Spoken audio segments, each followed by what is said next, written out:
This Quoircast Podcast episode is brought to you by Returning to Eden, a field guide for the spiritual journey. Returning to Eden is a book by Heather Hamilton for people who resonate with aspects of Christianity but struggle with the coherence of its claims. After having a mystical experience that shattered her evangelical beliefs, Heather Hamilton found herself on the journey that every true spiritual seeker ultimately takes. The highest truths that set us free are hidden in places that most people are not looking.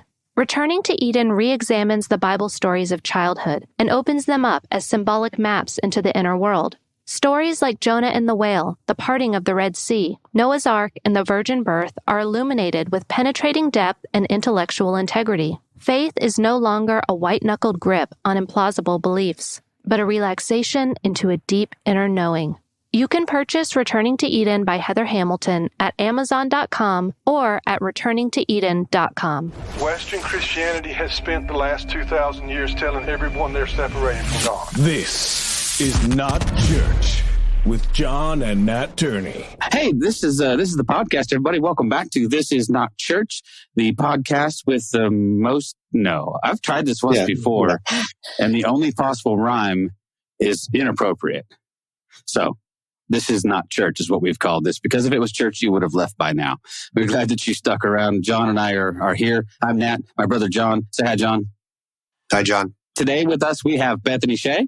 I'm going to read you a quick bio, and then we're going to jump into an awesome conversation. But Bethany grew up in a Christian family, and she met Jason in college at Hume Lake. Did I say that right? Yeah. Okay. For all I know, it could have been like Hume or something. Or Hume. Where the heck is Hume Lake? It's in the hills above Fresno. Oh, okay. Yeah. So Hume, see, that's people don't realize how big California is. You can live there your whole life and be like, where the hell is that place? Hume Lake. Okay, cool. So they married in 2001 and they helped plant Catalyst in 2006. It was during that time she discovered her love for preaching and teaching the Word of God while discipling those Jesus keeps bringing her way. She's a mom to Isaac, Emily, and Antonio. She's an avid runner, is a foster and adoptive parent, loves Jesus and people, and enjoys spending time at the river. She is currently working towards her Masters of Divinity at Claremont School of Theology. She has a couple of books out, one called Stepping into Advent, the other called Stepping into Lent. The third one, I'll let her tell you about. I think it might be the most interesting of the three. And she is a local pastor in Arcata, California, right? Yeah, Arcata. So if you are not aware of Arcata, California, first of all, you're missing out on one of the one of the wonders of the planet. It is a true time warp. Really? I mean, like you walk into Arcata and you just like instantly like transported back to like 1968, 69. When was the Summer of Love? I mean, it's just like 68. So it's like, boom, you're right there. I love Arcata. John and I grew up in Eureka, which is not too far from maybe a few miles down the road. So that's kind of how we got connected up with Bethany. But that's what we have for you. Welcome, Bethany. Welcome to the podcast. Thanks, guys. Yeah, it's really fun to be here. Thanks for having me. Well, we'll see about that. We'll see. It always starts out fun. We'll see how it goes. But just the story of how we actually kind of got connected is we have mutual friends in Eureka. As we've mentioned once or twice, John and I grew up in Humboldt County. John's still there. I am in exile in Texas. So, a bit of a fish out of water story there, but it's cool that we still have ties in the area and we have mutual friends there. So, what brought you to Humboldt County? Was it to plant the church called Catalyst? I guess is what that's called. Yeah. So, my husband and I were going to school in Southern California at a college called Vanguard University. And we met another couple that were from Fortuna, which is also in Humboldt County. And throughout our conversations with them and our relationship with them, we all decided to come up to this area to start a church. And cool. We looked at the area, we're like, why would we start a church in Humboldt? Like, what's the point of starting another church? There's churches everywhere. But we really felt like the college campus was kind of getting neglected a little bit when it came to students who might be questioning their faith or wondering what it means to be Christian outside of their home life and youth group life. And so we just really felt like Arcata was where we were supposed to start a church. And I grew up Baptist. I grew up really conservative where women weren't even allowed to pray in church. So I came up in the mindset of a good, supportive, wife, a pastor's wife. And I was going to be the best pastor's wife ever. And then over the course of a few years, and after I preached a few sermons, I was just like, oh man, this is like, I feel like I'm supposed to be a pastor. And that was really hard for me to accept. It felt like, why is God letting me do something that I was never allowed to do? Or why would God give me this desire in my heart for something that I was never allowed to pursue? But I just kept pursuing it because it just was the right thing. I knew it in my bones. So that's what brought us up here. That's awesome. Yeah. Well, it's interesting because, John and I were both also raised in pretty conservative Christian movements, I guess you'd call them. Not quite denominations, but sort of. But certainly conservative. And it never crossed my mind that women could be pastors. That was always a weird thing, and so my wife and I met in high school, got married. We both raised that way. Both of us, it just never crossed our minds. And then years and years later, I got connected with a bunch of people who were Methodists. And lo and behold, the entire freaking Methodist church ordains women and have forever. And so it caused me a great deal of consternation. I had to go do some digging and find out, okay, an entire denomination, and they weren't the only ones. Obviously, the Episcopalians were doing it and others were as well. And then it was weird to find out that the sort of pseudo denomination that John and I spent a lot of time in, Foursquare, was started by a woman. And I think Foursquare will ordain women, but I think almost always in conjunction with ordaining their husbands. So there's always this sort of like, well, a woman can be a pastor as long as she's kind of a co-pastor. So it's sort of a backhanded complementarian bullshit thing, right? Right. Even though Amy Semple McPherson goes around, in the 20s and just evangelizes and does her thing. And anyway, so just a very strange thing to sort of reckon with, And I remember asking somebody, maybe you had this question too, but I remember asking somebody at some point, I'm like, why would God disqualify half of the population from doing this kind of work? And no one really ever had a satisfactory answer to that. It was just because Paul said so. Yeah. Yeah. I've been preaching a series for a long time on Romans. And what I love about the book of Romans is how Paul isn't the one that took the letter to Rome. He sent it on with this woman named Phoebe. And so he had to train Phoebe out of everybody else that he could have chosen. He could have chosen Silas or whoever else, Barnabas, to be the bearer and reader of this letter. But he chose this pagan woman who was a Christian at that point, a Gentile, to read this letter to those churches. And so he had to train her to embody his voice and his mannerism and what he wanted to convey for him. And so it's just, even though I grew up thinking, especially in high school, that Paul was some sort of male chauvinist pig that I didn't want to have anything to do with whatsoever, I'm rediscovering Paul from the mindset of somebody who is probably very feministic in many ways, really wanting to see that part of society that had been silenced to have a voice, and he empowered that. Well, a lot of damage gets done to Paul in translation, and we know that Paul mentions women by name who then subsequently they had their names changed. So Junia. We have Junia to Junia, and then we also have the downgrading of Phoebe's title, which is pastor essentially, or deacon, to something minor, servant or helper, and so that we see that there's an agenda at times at play when Bible translators come around. But one of the most fascinating conversations John and I had was with Douglas Campbell. I'm not sure if you're familiar with Douglas's work, but so Douglas is he's probably the preeminent new scholar on Paul, which he would you might call it the apocalyptic reading of Paul, and this has a lot to do with the use of Rome, in particular Romans and Galatians, where Paul uses a great deal of diatribe. And so a lot of times when you flatten out those letters and you just simply read them all in Paul's voice, you get this contradictory nature of Paul saying things that don't sound like Paul. In some places, he's very liberation-minded. In some places, he doesn't give a rip if you're a man or a woman or a free or slave or a Gentile, or whatever. And then other places, he sounds like he's very, very, he's very anti-woman. And so Douglas would come along and say, well, when those things are happening, are we convinced that's the voice of Paul, or is he quoting the voice of a false teacher that he then refutes? And so there's this entire dialogue happening that you miss when you flatten the text out. it's interesting. If you ever really want to read like the treatise on it, there's a book called Deliverance of God, is what it's called, and it's like 1,000-page doorstop of a book, right? And it's very academic and difficult. He's written a couple others that are much more accessible. But anyway, all of that was a ramble to say, I feel like Paul gets a bad rap because I think people read into Paul what they want to hear, emphasize the things that they want to see, and then try to make excuses for when he sounds like a universalist. There's a word, right, that means what he was doing, right? The two voices is prosopopoia, right? And that's the persona. That's a Greek rhetorical device where you personify. You personify something like love, and you give it a voice, right? You can use that. The Greeks use it all through their writings.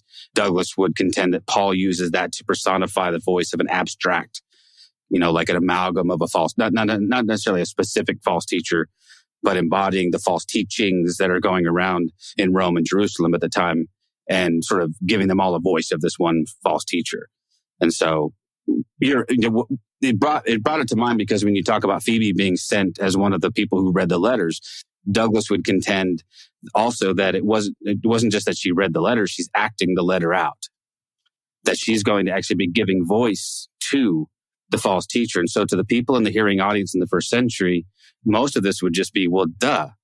Yeah, we know that wasn't Paul saying that. He was saying, what shall we say then? Shall we go on sinning? And he comes in and says, by no means. Absolutely not. We shouldn't, because this is this. And so he goes into all kinds of detail about, Paul does about justification being for the Jew first and then the Gentile, and then follows that up with, but all that means nothing, right? So, right. Are those his words, or is he echoing the voice of the Jerusalem-centric teachers who are always on about their status? Okay, yeah, salvation's for everybody, but it's for us first. So anyway, lots of stuff to dig into, but I love it. Going back to just this idea that you felt that you were called to preach. Were you still within some kind of conservative church as this like, I don't want to call it mission, but as this was what you felt you were being called to do? And what kind of pushback did you get? By that point, I was already at Catalyst. We had already started the church. So it was about, I think it was the first year that we started that I preached my first sermon, and I allowed that to be what it was. And I think I preached maybe 4 times a year for the first few years. And then our main teaching pastor moved away, and I kind of stepped into that role and became the main teaching pastor. And this was about 10 years ago, I think. And then the leadership team wanted to make me a pastor, like give me that title. And that wasn't something that I necessarily wanted for myself. Like I loved preaching and I loved all the things that came with being a pastoral person. But I've had a hard time with titles. I feel like titles separate people from each other. And I really don't like that at all. A title is helpful when you're going to marry somebody or whatever, but I don't know. I don't like anything that separates people. And even though I'm the main teaching pastor, all of this, almost every sermon or message or talk that we give is very communal. So I'll do a lot of prep work and everything like that. But there's a lot of guiding questions that I'll ask, and we just keep it super conversational. So everybody in the church has a voice and has an opinion that matters, and their opinion might not be orthodox or might not fit whatever picture that some people would think Christianity needs to look like, but that doesn't matter. Their voice still matters in our church. And sometimes, it works out most of the time. Sometimes there's some like weird comments that happen here and there that I have to try to figure out what to do with. But for the most part, it's really, really neat because everybody's voice matters and they all are all valued. So it's pretty cool for the most part. Yeah. Yeah. That's kind of the place where I'm at right now too, is this, like I have this love-hate relationship with church. I've been in church my whole life. I've been a part of church my whole life. I've been in ministry seems like my whole life. And then my wife and I planted a church about 3 years ago that we recently just closed.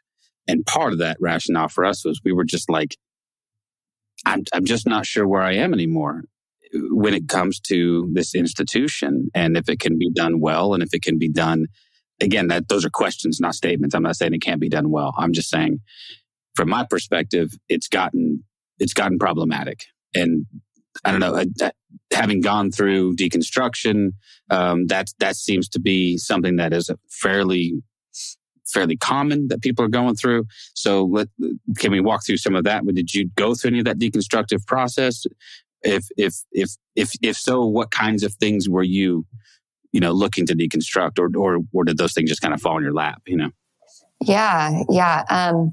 I think the main thing that helped me deconstruct was just the going from complementarian to egalitarian when it came to our relationship as a married couple.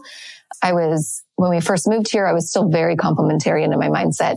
My husband was not. He has been in the mindset that both voices are just as equal as the other in a relationship. And that's how he believes God has always seen it to be. And he didn't even know that I was somebody who was looking for his leadership and headship in our house. And I was reading this book by, this was just like a year into being here. So like 15 years ago or something. I was reading this book by, do you remember that book by the Pearls, created to be his helpmeet? It's just horrible. Anyway, First of all, they use the word helpmeet in a title. Isn't that gross? It's so gross. That triggers me. Oh yeah. So I'm reading this book and I'm like getting more and more irritated that my husband isn't the spiritual head that he's supposed to be. And that's what this book is really like showing. It's not so much of like, what is the perfect marriage? It's more just like where women are looking at their husbands to rescue them or to guide them. Like we don't have to be accountable for our own faith and our own experiences. Our husbands are the ones that are held accountable. And so I'm reading this book and getting more and more irritated by this lack of leadership in my husband's life. And I like gave him the book and I'm like, can you please read this? I need you to read this. And he starts reading it and he's like, this is really bad theology. And I was like, what? He's like, this is horrible theology. And then I go into this place like, oh, please teach me. What do you mean by this theology? Tell me more. So ironic. I know. Anyway, so that was like the start of some of that deconstruction. I was raised homeschooled. It was very creationist movements, Ken Ham, all the things. So it was like ingrained deep within me. And I felt like my faith was kind of put together like a house of cards. And if I pulled one card out, I was really afraid to see what would happen with the rest of them. And so it was one of those things where I had to take my time in getting there. But while I was going along, it felt like there was nothing better in my life to do. Like I felt safe. And I think part of the reasons I felt safe was because we were part of this church that was full of people that were also deconstructing and reading a lot of Brian McLaren and Rob Bell and heretics. All the heretics, the best kinds. And I attended this conference at that time by a Methodist person called it was called Big Tent Christianity. And Rachel Held Evans was there and Brian McLaren, Marcus Borg, Nadia Bolz-Weber, all these really incredible people. And this was years ago. And it was such an important place for me to be in because I was able to see these women who were strong and capable preachers and teachers that weren't relying on their husband's covering in order to speak out the truth of the gospel. And I was really impacted by that in that moment. And I was impacted by the Methodists in that space as well. And so a few years later, my husband and I became Methodist pastors. So we pastor two different churches. We pastor this non-denominational church plant that's about 60 people or so. And then we pastor a United Methodist small little parish in Arcata as well. Oh, wow. Okay. So it's very different congregations and very different DNA and structures, but really sweet communities. Wow. Okay. Yeah. Wow, that's amazing. You mentioned some names there that we've had the pleasure of having on the show. Brian's a great dude. We've had him on. The closest, obviously, we lost Rachel, but her really good friend and the guy who actually finished her last book. Jeff Chu was on a while back, and just an amazing guy. But yeah, you start naming those names like, okay, those are all people who were key Absolutely. Absolutely. And we had this conversation with Brian at one point because when I became aware of Brian, he was part of the emergent church, right? Mm-hmm, mm-hmm. And he had made some comments before that he felt like the emerging church had been a failure. And I said, well, I don't think so. I think it evolved. Yeah. I think everything that we're calling deconstruction now has its roots in stuff that Brian McLaren was doing 20 years ago. It's still asking the same kinds of questions that Brian had the audacity to ask in the mid 90s, So him and I don't know if you remember who Phyllis Tickle was, but Phyllis Tickle was there. Yeah. Obviously Rob Bell was a youngster at the time. And there were all these people who were doing in a very, I guess, an unconventional way, right? Mm-hmm, I mean, Rob was probably the most conventional of all of them because he actually was just a pastor in a church and he had the misfortune of just he's just really good. And so he gets a lot of notice and a lot of attention. And, when I was actually first coming up as a youth pastor, Rob Bell was the darling of even the evangelical world. We played his videos in youth groups and the Numas. Everyone loved it. He was a little bit edgy, but not quite. I mean, he was totally edgy-ish. And then he had, the temerity to write Love Wins, and everybody just lost their fucking minds. Yep. No, it's true. Because there he is, with suggesting that God might just not have plans to torture everybody forever. And it was like, no, then why bother being a Christian? What are we saved from if we're not saved from hell? Right. So I don't know where you stand theologically. I would make some guesses, but that was a big one for me. And I think it was a big one for John. Yeah. When we started to question that reality and started, totally, and I came to some pretty humbling realizations about myself that I hadn't studied enough. That for the evangelical churches where I was raised, Christianity was born in the Reformation. And we weren't schooled on anything else. We didn't understand first century church fathers and mothers. And we weren't encouraged to read them or study them because, Martin Luther had said all there was to say on the subject. So, but I don't know if does that mirror any of your experiences as well? Did you sort of come and go like, man, there's this big gap of knowledge that explains some of this, right? Yeah, absolutely. I think that has been a very real thing for me, for sure, where I became more curious about God instead of confident in what I was handed as a young person. And as I think deconstruction has been really helpful. And I think it's really important work that I believe Jesus started. I mean, when Jesus Amen. says, he said, you heard it said, but I tell you, he was deconstructing everybody's experience of their own understandings of the Torah and who God was. And I think when Jesus met that Canaanite woman, the Syrophoenician woman, and she said, come heal my daughter. And he said, well, I'm not here to take care of you. You're, the dogs. And she said, well, even the dogs get food from the master's table. And he said, wow, I've never seen such faith. I think that was like a deconstruction moment that Jesus experienced within himself, where Jesus had to come to this place of a new sort of conversion for himself when he was encountered by something and disrupted by something that wasn't on the trajectory that the Father had given him. I think deconstruction is one of the most faithful thing that we can do as people. But I also can see that it becomes incredibly trendy. It can be something that is sexy or insider language. It can become its own prideful movement in many ways.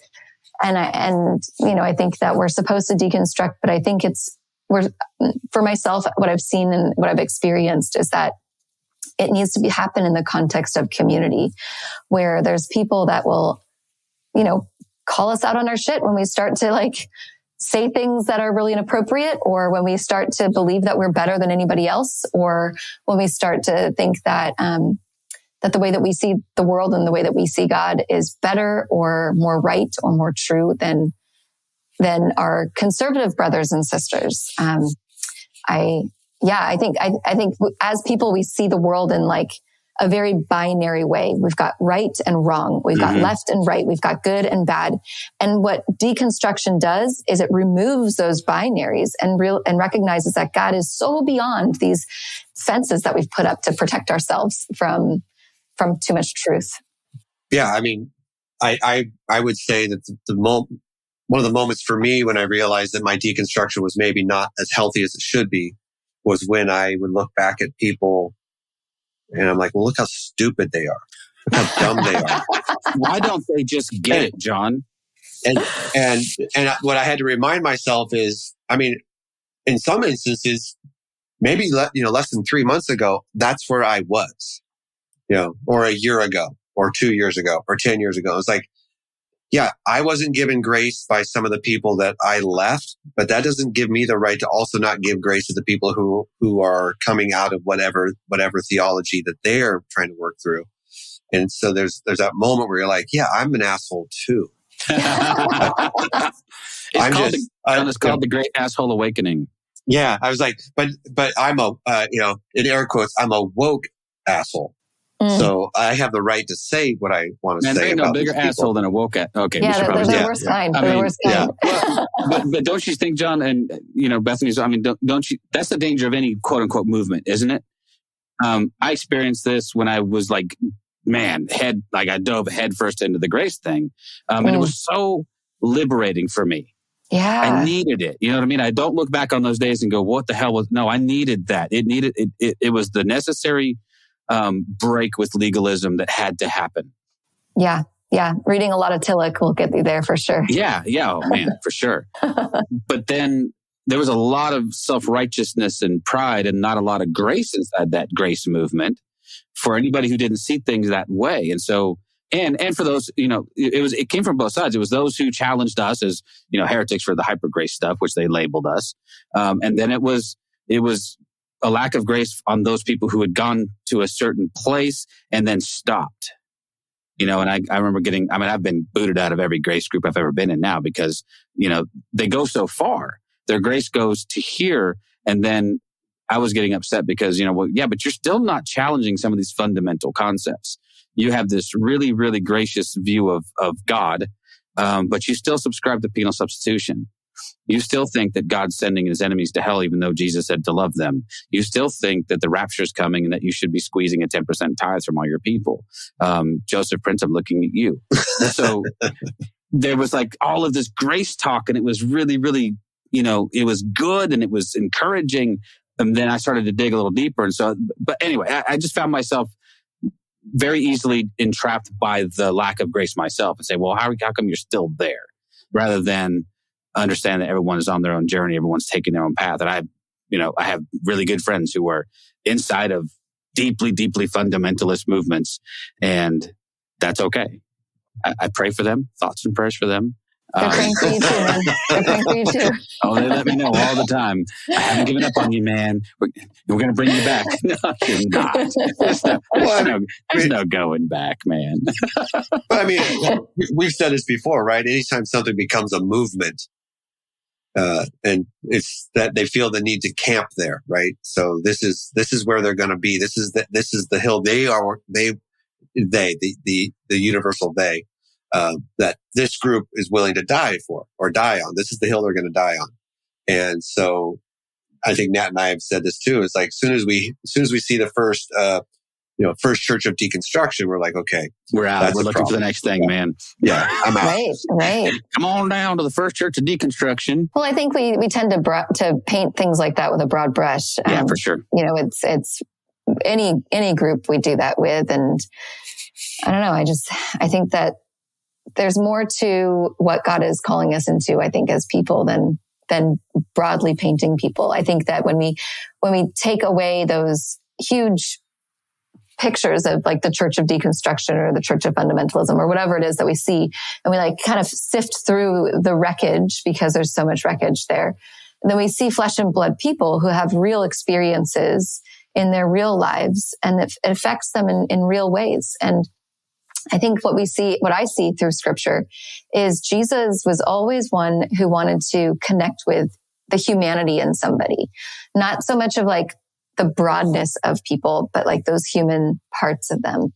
I think the Pharisees would be the only example of Jesus kind of broadly painting over them, like, kind of shoving all of them in the same camp, besides Nicodemus and a couple others that kind of tried to get out of that camp. But which is interesting. It's like the hyper-religious are the ones that are broadly painted, I think, from Jesus's point of view. Well, and even in those instances, what I always sort of take away from that is that Jesus calls out a mindset. you never hear him call out, a specific Pharisee. It's just you. And I think I have friends who are scholars and talk about Second Temple Judaism, first century Judaism quite a bit. And for a lot of them, they're like, man, you guys have got a lot of this stuff wrong, because we all lump everybody who was Jewish and maybe part of that group. We call them all Pharisees. Well, Jesus was calling out a specific, I think, a very specific sect, and saying, and again, I really think he's calling out mindsets, and that's kind of been my, I guess it's become like the line in the sand I won't cross. You know what I mean? I don't call out individuals typically, but I don't have any problem critiquing a mindset.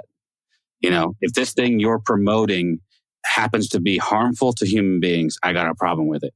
If your stance on our LGBTQIA plus friends and family is causing them to self-harm and commit suicide at an astronomical rate, if your marginalization of them pushes them to the side and makes them feel less than simply because they don't fit squarely inside your boxes, I have a problem with that, and I really believe Jesus would too. And so that's kind of where I might, in my book, I think I've called out a couple. If you're famous enough, you get called out. That's just the way it goes. The Joel Osteens of the world can handle it. They're not bothered by me dropping a dime on them. But the guy at the church down the street from me, I'm not calling him out by name. I'm calling out a mindset and an ideology, something that I think is harmful. So that for me is important when we talk about deconstruction, because we want to stay focused, I think, on ideas, right? I mean, I'm not here to critique people personally, but if you're spewing hatred from your pulpit, someone needs to call you out for that, right? All right, that's my soapbox, John. Well, I mean, kind of jump off from that. I mean, and I'm not going to name names either, but if I had named names, from some of the churches that I went to locally, and I decided to put them on blast, I would not then have people who were in that church who have now come to me and said, "Hey, actually, I've been listening to your podcast. I've been seeing your posts, and you're helping me through some stuff." And I'm like, well, that's great. I mean, let's talk, let's chat, let's have a conversation. But if I had put them on blast, or their pastor on blast at that time, I would have completely closed off that venue, right? That option to have these conversations with people who are on their own journey and are on a different path than me, but maybe we meet somewhere. And at that point where we meet, we can have these conversations. And if I had burned those bridges, or, knocked down those connections, they would have felt like they couldn't have talked to me. So, and then you put them in a position of maybe coming to a place of deconstruction and not knowing where to turn. Because the one guy they thought maybe that he could answer a question, well, he's kind of a dick. I'm not going to go talk to him. Right. Because he puts all these people on blast. And what happens if I don't like what he says? He's going to put me on blast too. Or he's arrogant, or he's whatever. Yeah. Right. So I have a question about your books that you wrote, because I don't know if this, and I'm going to make assumptions about your experience being sort of fundamentalist or more conservative, right? Was it your experience that things like Lent and Advent weren't really talked about much? They certainly weren't talked about in the Protestant churches that I went to, because that was a Catholic thing. And damn it, we weren't Catholic. We were so not Catholic. We weren't even sure those guys are saved. So my discovery of Lent and Advent and sort of that liturgical calendar was like revelatory for me. And I was in my 40s, for God's sakes. So I don't know. Was that sort of your experience, or did you sort of rediscover this, or had this been part of your life the whole time? Yeah, no, that's a great question. Advent was slightly a part of my life, growing up in the Baptist church I grew up in, just because on Sundays they'd have a family come up and light the Advent candle, leading up to Christmas. We didn't even do that. That would have been too Catholic. It was sweet. Yeah. Oh, the next thing you know, you're kissing the Pope's ring. We can't do that. Geez. Oh, dear. And then Lent was something that came out later. I had never heard of Lent before. And I think the first time I ever heard about Lent was maybe 14 or 15 years ago. Actually, Rob Bell started doing that at Mars Hill. Yeah. And we were following some of the things that he was doing. And my husband and I were just like, we need to do something for Lent. And Rob had like a Lent calendar that he was following or utilizing for his church. And so we just borrowed their Lent calendar. which every day there was a different scripture, and then like some sort of practice, like cutting up 2 of your credit cards for one day, or sweeping the corners of your house in a meditative state. So things that were challenging in some areas and easier on some areas, but inviting people to pay attention to the difficulty, the invitation to strip away all the excess during a season that leads up to Easter. So it's been really a powerful experience for my family and I for Lent. And usually we try to give up something altogether. So it's not just this individual thing that we're doing as, personal, but it's something that we do as a family. One year we gave up buying groceries for those 40 days. And that was not easy. We had chickens at the time, so at least we had eggs, and we just ate down our pantry. And then, we saved the money that we would have used on groceries, and we're able to do a big pizza party for for the homeless community here in Arcata.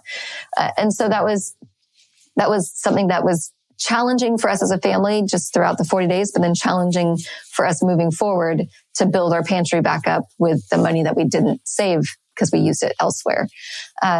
And so those sorts of things have been helpful I shouldn't say helpful, have been irritating for our kids. And that's had its own sorts of challenges and difficulties. And I would say even that, just to even go beyond that, having teenagers who have parents as pastors has been really hard as well, because of having to go to church or being made to go to church. And that's not something that we aren't those sorts of pastors or parents. So our kids usually don't go to church. And when they do, it's because we're bribing them with lunch afterwards. So if you go to church, then we'll take you out to lunch. But then every Sunday we also go on a hike. And so we give them the option. They can either come to church and get lunch, or stay home and we'll pick them up and they'll go on the hike with the church family. So yeah. That's funny, because my wife and I did that with our kids when they became teenagers, and it was a little harder. We felt like giving them some room, Yeah. And I was a pastor at the time, and I started really feeling that same thing. Like I don't like making my kids come to church. Just because Dad's the pastor, there was this expectation that he would be there, or that they would be there and be these dutiful children. And we did make that rule. We're going to church. We're going to lunch after church every Sunday. You can come. You can come. But I'm not coming to get you. Yeah. So you're in the car with us, and then we're going to Olive Garden, or you're eating ramen at home, and we'll pick you up for whatever we do afterwards. They weren't excluded from the rest of the day. Right. But there had to be some benefit to the kid who got up early and came with us. I mean, that kid's getting taken out to lunch. The rest of you guys can fend for yourselves, right? You make adult choices. You suffer adult consequences. That's just the way this goes. Yep. So I think my kids would tell you that being the children of a pastor sucks. Yeah. It's hard, and I was so consumed with what I was doing at the time. I just sort of made these assumptions that they wanted to be along for the ride. And there's a point in their life when they're like, we don't even want to drive by the church building. You're there like 5 days a week. It triggered them just to walk into a church because it just brought up all this stuff. And I'm like, so yeah, I've got 4 kids. They're all grown. They're all most married or with significant others. And most of them don't go to church. I mean, my oldest son and his wife do. The others have just kind of given up on the whole thing. They're not hostile towards it. That just doesn't have, and it's weird. I think that's part of that evolution that I think if we start thinking about where the church is going in the 21st century, I think we have to find ways to reckon with the fact that for most people, they can take or leave it. And we can't kind of get them back with the same old thinking that we used to do, which was you need this. Like if you don't have this, you're not you're not a good Christian, or you're going to hell. We have to actually find some ways to promote what kind of good church can do. Because I'm a firm believer in community. I'm a firm believer that we are better together. But I'm also a firm believer that doesn't have to take a specific shape. It doesn't necessarily have to be in this space that I once called church. So I don't know. This just feels like that's the kind of the direction that we're moving in some ways. And I think COVID really brought that into sharp focus, don't you? Oh, absolutely. I agree. It's made pastors and denominations and just churches in general have to rethink what's important and why do we gather in the first place? And is this something that we want to continue forth doing in the ways that we've been doing it? And a lot of people had to go back to the way things were just for their own comfort and sense of security. There was something really disarming, or not disarming, really uncomfortable about COVID disrupting all of those normal patterns of our lives. And there was something comforting about coming back to something that felt very familiar in the same ways as they once were. So, for one of our churches, it's the same as always. And then for Catalyst, we've really decided how do we want to move forward as a church? And every summer we meet outside. We're not in the building. We have a whole Zoom community that's happening. We try to do as much stuff outside of gathering in a building as much as possible. We do pizza nights, and I don't know, it's different. This is something that's really interesting is, speaking of fundamentalism and what we've all experienced is, I grew up in that whole movement where Dungeons and Dragons was like the satanic panic movement. Oh yeah. You're opening a portal to a demonic influence there. Absolutely. And now my son, who does not like to go to church, will always use the church building on Tuesdays to host D&D gatherings with his friends. So I love that, that the buildings, even if people aren't coming for a church gathering, can still experience the sense of community, and maybe even the sense of peace within those building spaces, whether or not the name of the Lord is ever mentioned. I think the name of the Lord is just embedded in the walls, that there's enough of that makes people feel like they belong somewhere. Yeah, I totally. I had a conversation with a friend of mine on the phone today, actually. A friend of mine who recently moved to Montana. He will randomly call me just to have these interesting conversations. And and I don't even know how we got on the topic. We got on the topic of music because that's kind of something we always talk about. And I had made a comment that I was talking to a mutual friend about Guns N' Roses. The reason it came up was I remember when Appetite for Destruction came out, their first album, and record stores were still a thing. And there was a line. Yeah. And there was a line that went, anywhere there was a Tower Records, there was a line down the block and around the corner.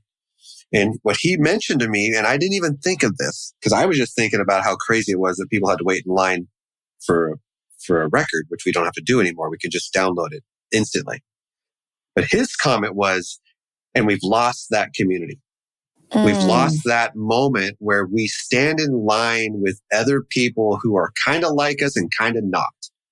And we have a conversation with them, and we talk about things that we have in common, and then they bring up things that we don't have in common. And that's how community works.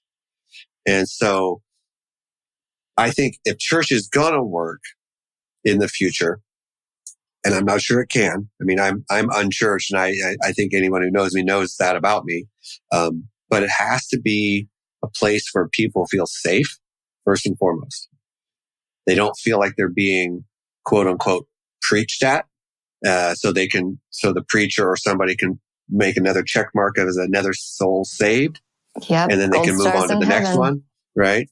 That they can be okay where they are, and that where they are is perfect. That's where church that's what, in my opinion, where church has to go. This place that no matter where you are in your journey, that you can walk into a building and you feel safe.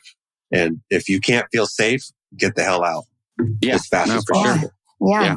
I mean, I think as humans, fundamentally, we are created for connection and created for community.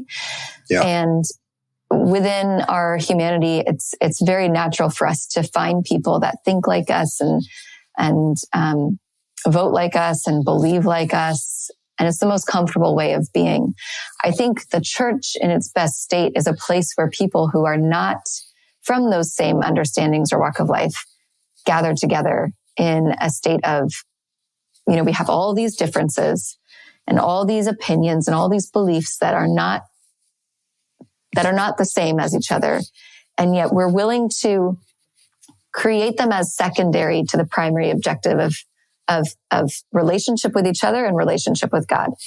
And that takes a lot of work. This is not something that comes naturally to us. It's something that's very, very challenging. I think it was Nadia Bolz-Weber who once said, I want to create a community where people who walk past our church look inside and they scratch their heads and wonder, what the hell do these people have in common? Because that's the beauty of I think the beauty of the church. It's one where people are curious about, man, we've got nothing in common on paper. We should not get along. We should be fighting. We should be arguing. But the kingdom of God looks like something that's so opposite of what the world would expect. The world expects infighting. It expects tribalism. It expects living into those binary ways. And I think God's kingdom looks like laying down our desires for revenge or our desire for being right all the time and placing those things to the side for the sake of the gospel. Yeah. I think for a lot of people that looks like chaos. It does. And sometimes it is chaos. That's the truth. That's actually, I'm there. I'm there for it. Yeah. You know, Yeah. I remember I've had this, I'm going to, my next book, I'll tease I haven't even published the first one yet, but the second one, I'm toying with is going to be called Disorganized Religion. And I really want to toy with the idea of a more chaotic faith. Because I remember having these conversations when I was a young evangelical with people, and my line for them was, because this was always the line I got, was, well, I don't have a problem with God or religion. I just don't like organized religion, right? And I would say, well, what would you rather have, disorganized religion? And that was like my gotcha. And now I'm like, I kind of want that. We had this really awesome conversation with, I'm not sure if you know who C. Baxter Kruger is.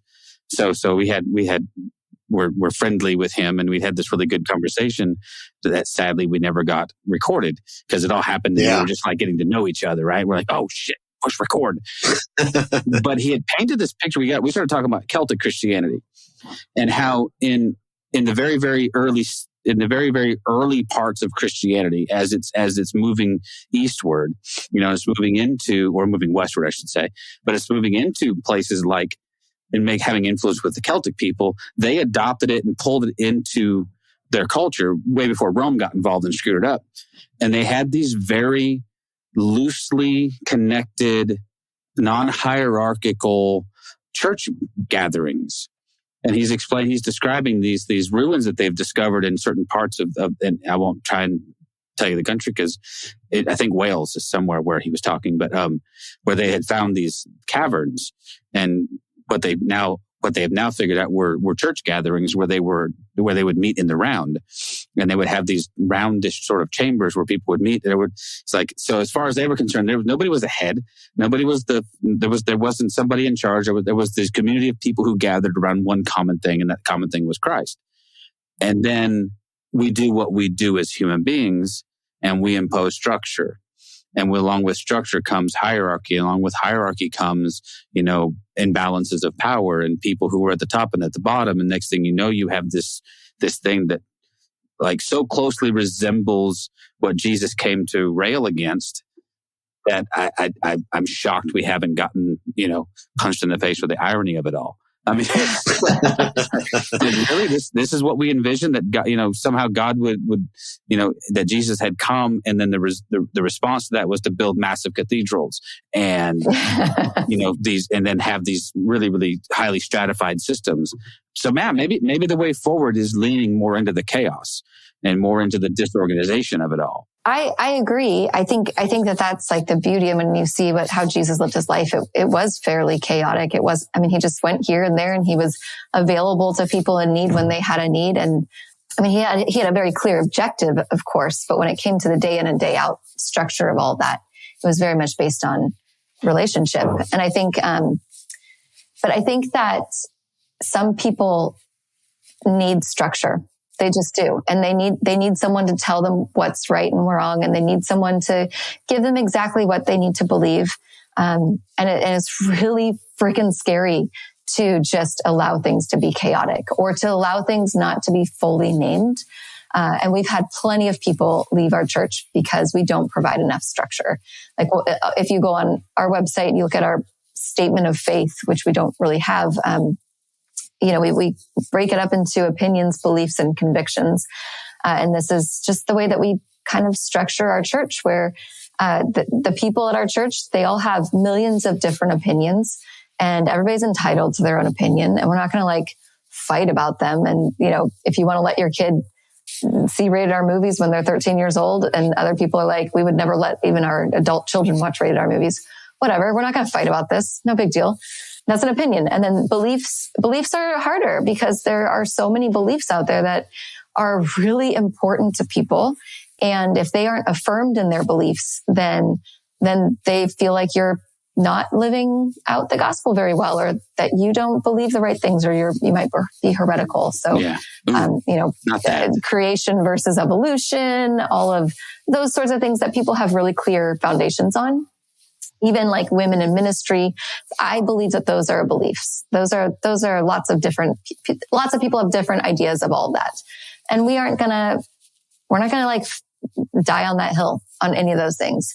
But there are convictions that we have at our church that we are willing to like say, no, these are non-negotiables. You don't have to believe them, and you don't have to like say that these are the things that you believe, but these are the things that we will preach every Sunday without any kind of shame, or not trying to convince you of anything, but just saying who it is. Like we do believe that Jesus is the Son of God, and that we believe that God is a divine being of ultimate love, that every single person is loved and worthy of love and belonging. And sometimes those things are harder to define, but they're the things that we'll die over. Yeah.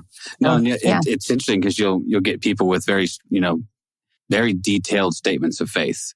Mm-hmm. And oftentimes you'll read through those and goes, there was not one mention of love. Like where shouldn't that have been the top of your list? When God chose to define himself, when Jesus said he was going to, God is love. It's one of those things I get, I'm in the world of I'm in the buckle of the Bible Belt. I mean, I'm talking about, this is West Texas. This is conservatives all get out. This is Trump land out here. God, guns, and Jesus in that order. I think Jesus actually gets trumped out by, pun not intended, gets trumped by guns quite a bit. I think it was intended. It wasn't, but it worked. And so when we were planting our church, we were like, we need to have, somebody was like, we need to have a statement of faith. I'm like, I don't like that idea. But if I was to have one, it would be, I believe in God, the Father Almighty, creator of heaven and earth. And I believe in Jesus Christ, the Son of our Lord, who was conceived, by the Holy Spirit, born of the Virgin Mary. So and what I used to tell people all the time in the church when we pastored was like, I'm like, listen, read the ancient creed or creeds. There's more than one. And find me the controversy. You know what I mean? Like, there are things in there that you might not wholeheartedly agree, but I would always tell them, like, there's so much in these things, these statements of faith, that is left out. Like, they don't even touch on all of these things that actually in like 21st century Christianity seem to be very hot button issues. There's not one mention of biblical inerrancy. There's not one mention of heaven or hell. There's not one mention of any sort of atonement theory. There's all these things that we've actually ended up having to deconstruct. The Apostles' Creed doesn't even touch on that. It talks about, anyway. So it's interesting that that these statements of belief, though, I've met far too many Christians who can recite them and who feel like they have correct doctrine and correct beliefs, and yet they fail at the very basic level of just loving their neighbor. Yeah. Well, the doctrine is more important than loving your neighbor. Yeah. And then God help you if you push them to the next part, which is also love your enemies. Yeah. Oh, geez Louise. That's a hard one. Or perhaps if you were to suggest that Jesus perhaps was a nonviolent person who preached nonviolence. I'm going to get my guns, It's so good. But I get so much more pushback on that, John. I could probably post tomorrow on Facebook that there's no such thing as hell and that everyone goes to heaven and la Candyland, and get some pushback. If I preach that, anytime I say something about the nonviolent nature of God, dude, people lose their ever-loving minds because they need God to be violent to justify, I think, their own violence in their own hearts. They want a God who hates people that they hate. Go ahead, that's the only way that you can have an atonement theory that they have, that the penal substitutionary atonement is one that is based on the violence of God. Right.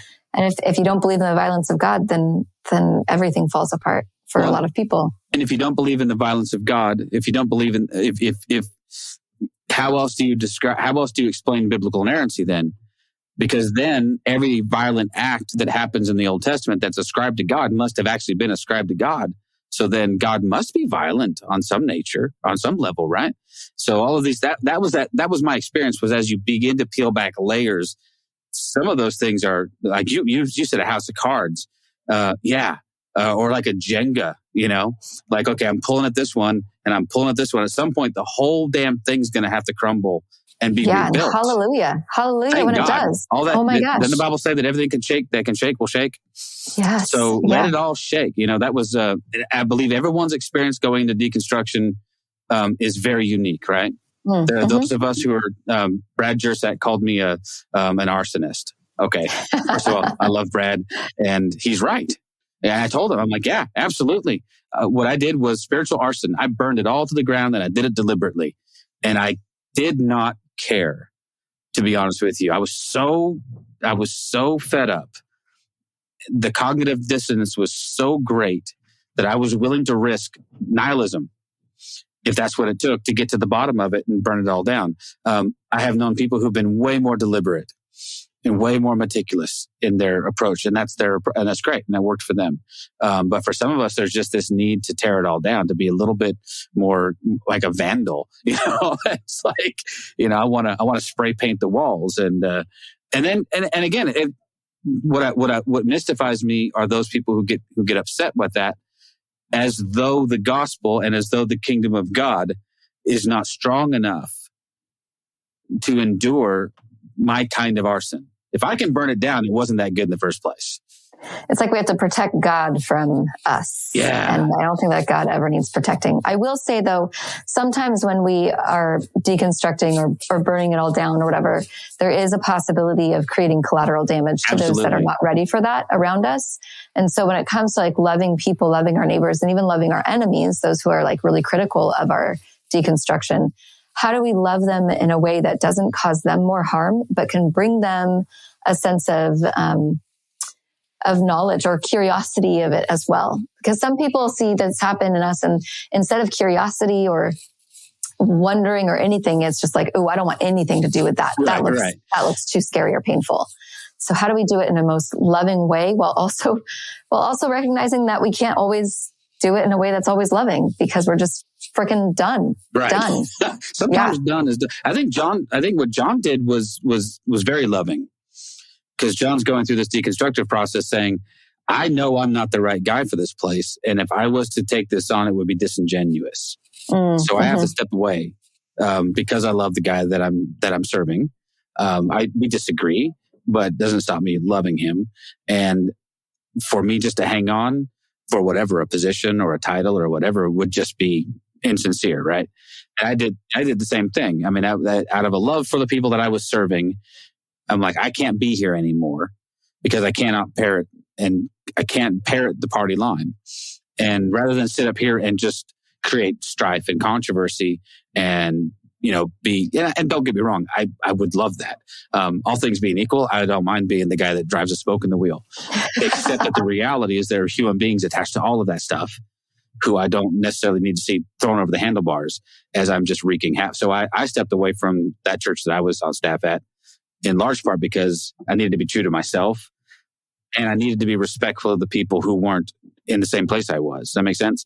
I'm like, that way I can. Then I planted a church predicated solely on the fact that I was going to say what the hell I wanted to say, and you could come along for the ride if you wanted to, and it blew up in my face. So that's how that worked. By the way, I don't recommend that as a church planting strategy. Might have worked better in the Pacific Northwest. I don't think it probably, I don't know. I'm not sure if it would or not. Well, I mean, Humboldt County is actually pretty damn conservative.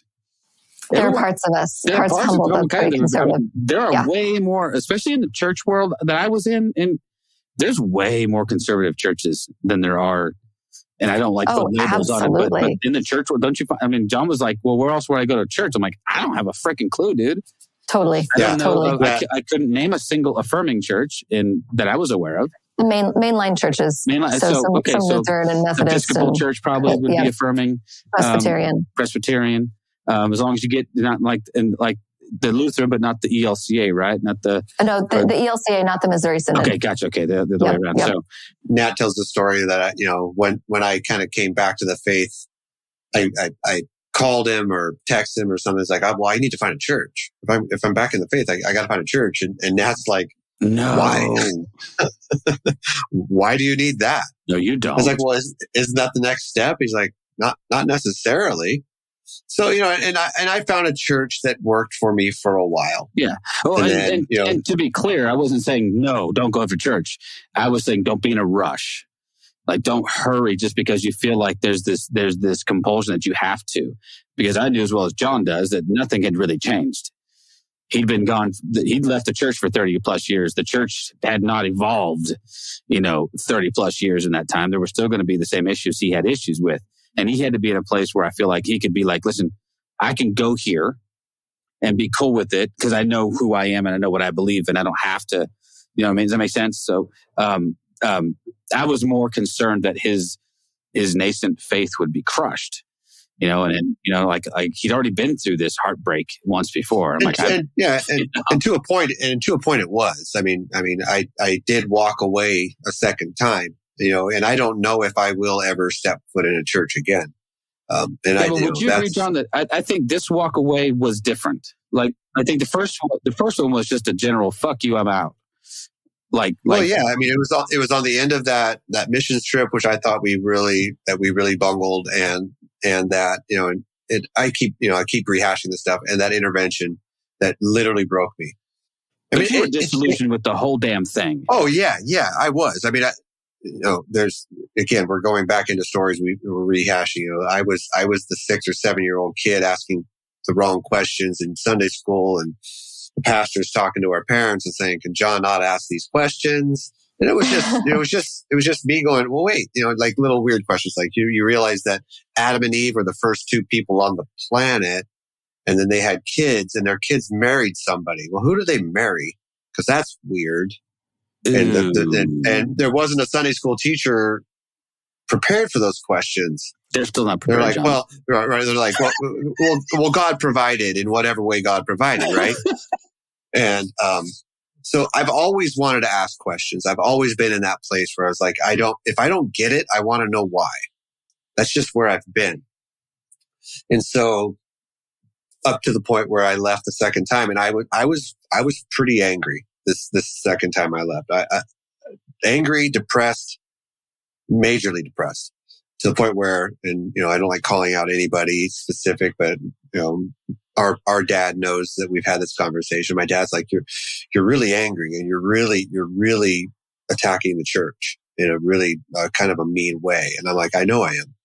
I'm doing it on purpose because I think if I don't, who does? For a season, that's what I felt I needed to do. So we're supposed to be critical of the church. I think the church has done some really horrific things, and if we don't name it. But I had to realize that my anger was being directed at, even though I wasn't naming specific people, there were specific people that I was angry with, right? And so they were stoking that fire, and that was not healthy. And so, like Nat, I'm okay with calling out bullshit where I see it. If it's just calling out, specific dogma, theology, the way a church is run, where anywhere where hatred is spoken as love, I have no problem, going after the Greg Locks of the world and just saying, you're a horrible human being. I could have swore you just said Greg Glock. Is that different than a black Glock? Yeah, you said Greg. But I heard the words gray and Glock. I'm like, dude, you're calling out a gun manufacturer. I will call out that Grey Glock son-bitch in a heartbeat. Yeah, but you're right. Those guys put their names in the public square. They get the scrutiny. That's fine, right?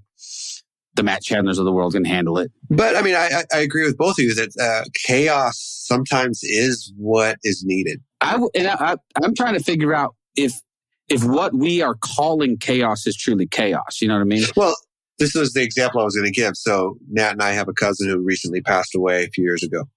And our parents, opened up their house to be the place where we all collected to mourn. That gathering for those few days was chaos. There was drinking, there was swearing, there was, crying, there was loving, there was my parents, being the conservative people that they are, knew that this is what had to happen. So catharsis, right. So some kind of moving forward could happen. And they could have easily shut it down and said, this isn't appropriate at this moment. And instead, my parents was like, you know what? I don't know if this is appropriate or not, but this is what it feels like they need. And so in that chaos grew love. That's what I mean when I say that the chaos sometimes is needed. It's not random, just be crazy to be crazy. It's chaos in the moment because you're so willing to love whoever who comes into your place. And yeah, sometimes it's going to be messy. Sometimes it's going to be a little crazy. But at the end of the day, it's like, okay, but I know I'm accepted here in this craziness, in my brokenness, in my sadness, in my unbelievingness, all of that. And I'm safe, I'm loved, I'm accepted. That's church. That's beautiful. That's such a good example of how healing is often born out of chaos. I mean, even like in the beginning pages of Scripture, we see that the Holy Spirit hovered over the waters of chaos. And there's something very healing and forward movement when we allow chaos to exist while peace also exists. It's like this weird paradox of life, peace and chaos coexisting together in a really unified way. Yeah. That just, to me, it just reeks of freedom, and it's this idea that, again, chaos will be a word that, some will ascribe certain feelings to and go, well, chaos for them means disorder and, whatever. For me, it just means it's the opposite of something being hyper-structured, and it's my attempt to regain some control out from under a system that is very controlling. And so if the result of that is some chaos, then I think that's healthy and I think it's good, because the opposite of that is really unhealthy. The uncontrolling love of God, like Thomas Ord talks about, this whole idea that God does not control us, I think speaks to the need for some of that chaos to say, listen, we don't need to have everything figured out. I don't need to have my doctrine. That was the one thing that, I don't know if you've ever read anything by Peter Enns, but Peter Enns wrote a book. So Pete's going to be on the show pretty soon, John. Oh, that's so cool. We love Pete. I love that guy. He's great, but he wrote a book called The Sin of Certainty, which just blew my brain apart because I was so, at that point in time, I needed it. And I needed it for the wrong reasons. I didn't really need it, but I felt like I needed it because I felt so uncertain about so many other things that I felt like I could assert some control here. And so people like Pete Enns come along, people like Richard Rohr come along, who start to, speak of this, the sense of wonder and enchantment that go beyond the bounds of control and uncertainty. And that's what I'm reaching for when I say chaos. I'd like to find those moments inside of a church setting that did not have to be regimented and timed and structured, down to, so yeah, that to me, I think is where we get it right. So awesome. The beauty of chaos, John. The beauty of chaos. All right. It is an hour and we've been talking for over an hour. It seems like we just started. This is what happens when you just have good conversations and the whiskey's flowing, John. There's nothing wrong with that. But hey, sadly, we have another interview in a little bit, so we do have to be structured with our time. That's a lot for you guys. My goodness. We got all kinds of. We can make him wait because chaos. No. But man, this has been great. I cannot tell you. What a lot of fun. Thanks, guys. Thank you for coming on the podcast and hanging out. Yeah, don't you love the way I do this, John? It's so structured. I know, it's so professional. I still want to do an entire interview like Chris Farley. And just be like, remember that time? Remember that one time when you wrote that book? That was awesome. All right. Before I say anything even dumber, let's go ahead and sign off. We love you. We're going to link to all your stuff in the show notes. Make sure people can connect with you on the social medias if they want to, if there's a way to do that. If your books are for sale someplace, we're going to put you in touch, by the way, with publishers. So that'd be rad. Get prepared to be famous. I mean, this is, I think John and I, hey, listen, when Kristen Dumais came on our show, we keep saying this, she was not a New York Times bestseller. The week after her episode came out, boom, New York Times bestseller. Well done, you guys. Yeah. Wow. You guys are powerful people. because everything that happened, it was a causal relationship, right, John? Absolutely. Yeah. Okay. So nothing to do with her publicist, her marketing, her ability to write a really good book. None of that. Dan's book was good. That was a great book. Oh, that was a great book. But she would have never been heard of if the 300 people who listen to our podcast had. That's right. Good call. Yeah, we bumped it right over the edge. That's right. Kristen, you owe us your career. She's listening. She's not listening. John, send this to her so we can get her back on. All right. Hey, they just translated her book into Spanish. Wow. Which is awesome. Think about this though, and this is just for shits and giggles. The title of the book in Spanish, Jesus and John Wayne. I mean, it's Jesus. That's true. Jesus y John Wayne.